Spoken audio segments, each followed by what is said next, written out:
Hi, everyone. It's Tuesday, and this is our first official Tuesday Tea with Taura.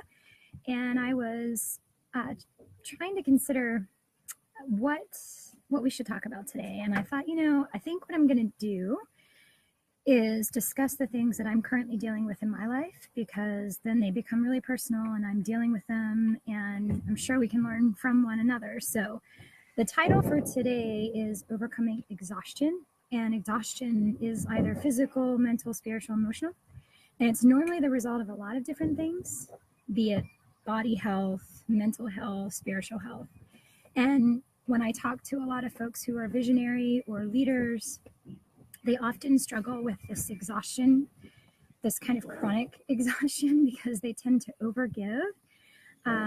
They try to pour from an empty cup, and they're not really, most of the time, not really good at honoring their physical and emotional well-being. So I thought I'd talk a little bit about exhaustion today. I'm going to try to keep these to 3 to 4 minutes because I don't want them to be super long. So the high points, I think, as it relates to mental exhaustion, typically results in me, it looks like mental overwhelm. And so you might be dealing with something, whether that's a work stressor, or maybe you're being pushed a little bit in terms of your abilities and experience, but you don't have the resources to support where you're being pushed. Maybe you're being pushed in a relationship. You're in a toxic work environment or a toxic home environment, or whatever that might be. It seems like in those periods, those challenging times, that's when the mental exhaustion can take over. And for me, if you're anything like me, the mental exhaustion normally looks like shutdown and turn off and do nothing. And that is a very unhealthy way of dealing with exhaustion. So I have been working in myself over the past few years and really creating a healthy, balanced approach to when I feel exhausted, whether mentally, spiritually, emotionally, or physically. And so the first piece of advice is don't ignore it. Don't avoid it. Don't act like everything's okay.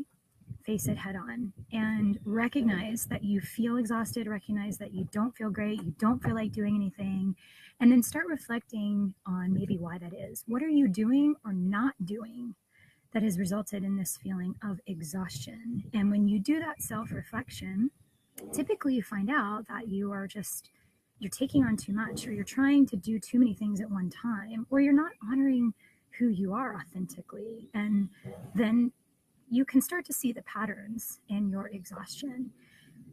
The second piece of advice, which this changed my life when I started doing that, is to be intentional about your schedule and your time.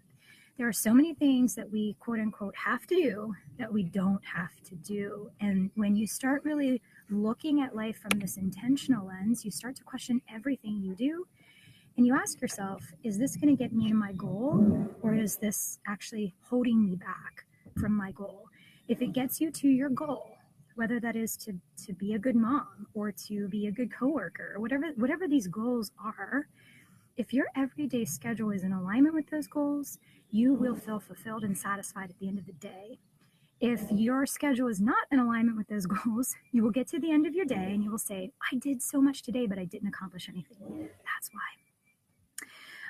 The third piece of advice, which is really critical, when you're feeling this overwhelm, exhaustion, you actually have to give yourself more time for restoration. And it seems counterintuitive. When you're really busy or really challenged with something, you want to put all of your effort into that. But the reality is you can't. You have to give yourself that time to restore and renew. And one of the biggest things for me is there are days I exercise every single day.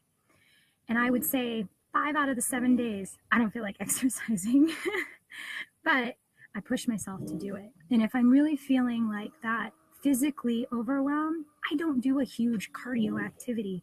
I do my restorative yoga. I get moving, and I always feel better at the end of that. The other component is I like to restore myself with herbal teas and oils and a good healthy diet and sleep and all of the things that we know we should be doing but are really hard to practice. And so I try to, when I get into those feelings in those moments, I support myself with things like ashwagandha tea, or I have my green tea, or certain herbs like peppermint and wild orange, which can wake us up and restore and renew us. So get into that routine and find out what it is you enjoy and restore yourself in that way. Fourthly, don't give up. The only way out of a rut is to keep going.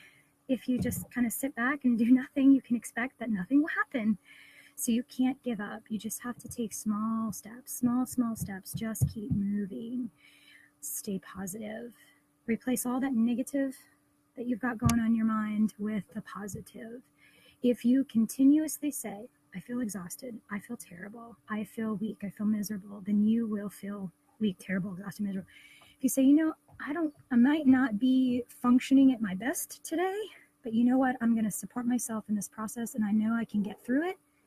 That is such a better mindset than giving into those negative feelings. So get in that positive mindset. And then lastly, ask for help. Successful people know when to ask for help. They know when they have reached their limits and they need advice, or they create a support network. They don't wait for people to come to them.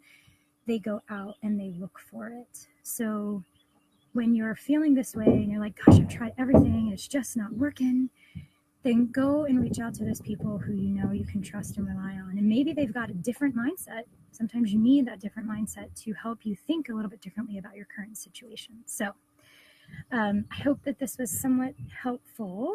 And I would love to hear your comments and your feedback. Let me know if you are enjoying any good herbal teas in the process and maybe some strategies you use to overcome exhaustion. All right, I'll see y'all next week. Have a great week.